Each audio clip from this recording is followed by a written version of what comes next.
I'm in 3rd grade at Mount Bethel Elementary School. And I'm Grace, and I'm in 3rd grade, and I go to Eastside Elementary School, and we want to know, are you up for the Challenge Island Challenge?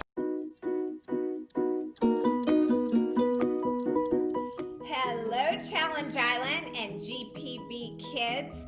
Welcome to Are You Up for the Challenge? My name is Sharon Estroff. I'm the founder and CEO of Challenge Island. My name is Lunar, and I am the Chief Knowledge Officer for Challenge Island. And I am going to start today with our drum.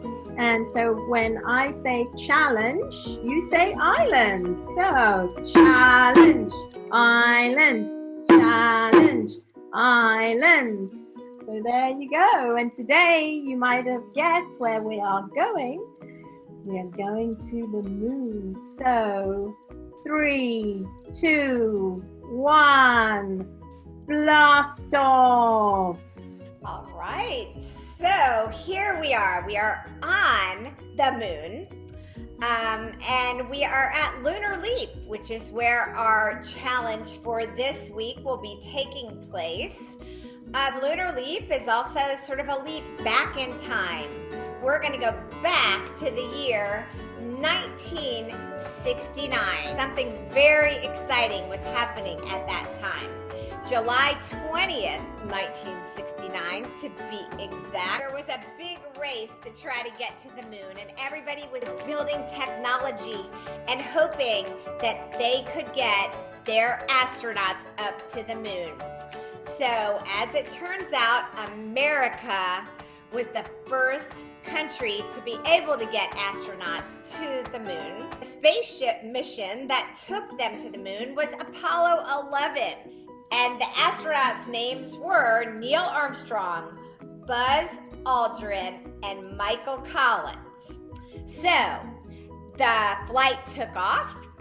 4 days later, it landed on the moon, or actually around the moon. Then what happened was Buzz Aldrin and Neil Armstrong, they got into their lunar lander, which broke off from the Apollo 11. It was actually called the Eagle.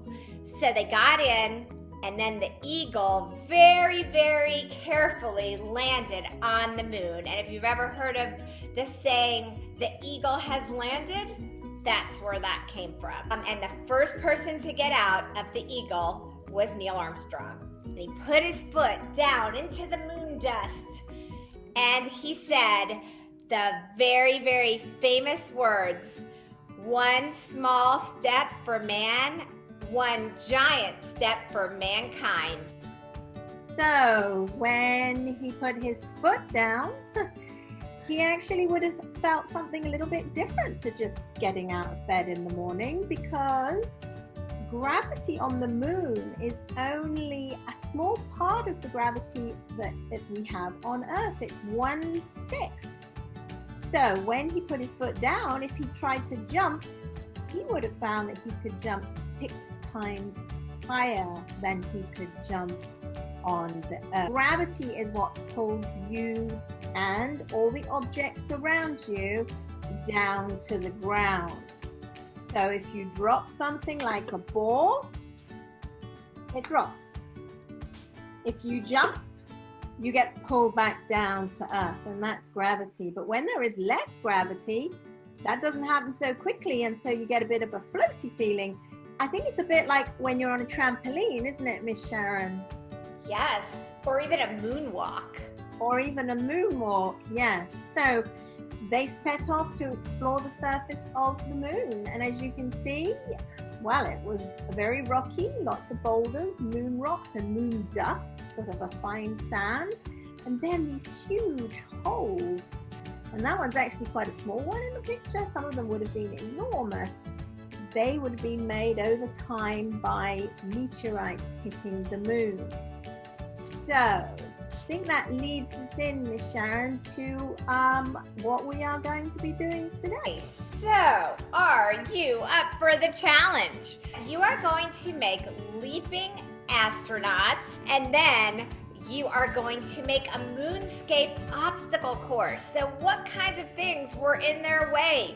Craters and mountains and hills and moon rocks and all kinds of things that you can put around, which Miss Lorna will talk more about. But let me show you really quickly what it looks like when you make these leaping astronauts.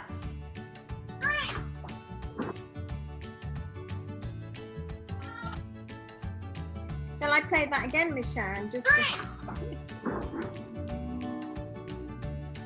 Oh boy. Okay, so I think we're ready to see how you're going to make these astronauts get together, the things that you need. So we are going to need, for the astronauts, 2 cups per astronaut and a rubber band, because we're going to use elasticity to make those astronauts leap. Now, when you look at the website, you'll see there is a sheet where you can cut out a picture of an astronaut, and then you can stick it on your cup, much like I did here, or you can just make your own by cutting out some paper and coloring it in with a fancy spacesuit. Mine's pretty boring, but I'm sure that you can add to that. So, did you happen to see what I did with the elastic band? So I put it around the cup like that, the cup with the astronaut on. Make sure that it's got a little bit of elasticity here.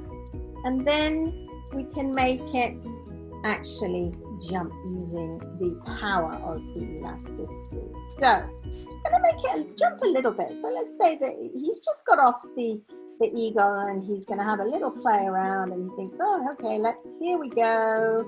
Did you see that? So the elastic band gets pushed up, and then when it releases, it pops. Now I'm going to make it go much higher now, but you probably won't be able to see it. Okay, so it can go as high as you want to make it go. So when you have made your astronaut, you can then make your obstacle course. Now that can go around your living room, your dining room. They need rocks to jump over, so those could be chairs. They need craters. You could take some cushions and place them in the middle of the room with a dip in the middle. The aim might be to make your astronaut jump into the crater or over the crater, and maybe they get points if they get into the crater, and more points if they manage to jump over the crater, or minus points. You know, making up those rules of the game, that's quite a fun thing to do. Again, you are going to make those astronauts. You can download the templates off of the website, or you can design your own astronauts. Then, and you can get really creative here as well, you're going to make your obstacle course, your moonscape. You want boulders and mountains and craters. You can even put in, of course, they didn't actually find aliens on the moon, did they? But you can get creative with that if you want. So there's a little reminder of what you need: the cups, the bands. You can find all this information on the website www.gpb.org/challenge, where you will find this and our other challenge one-page sort of roundup sheets. And then when you have finished making your course and you're having fun with it, get the video camera out, get a little video made, and ask your parents to send it in. So when you're making your video, remember to tell us your name and where you live. Tell us about your astronauts and your moonscape obstacle course. Tell us about any problems that you had and how you solved them in the making of your astronauts or your obstacle course. And then ask your parents to send them. Here's the email address: education@gbp.org. Or if they have a Twitter or Facebook account, your parents can upload your video and tag @GBP Education, and we will get to see them. And you have until Friday to do that. See what you do with the challenge, and are you up for the challenge?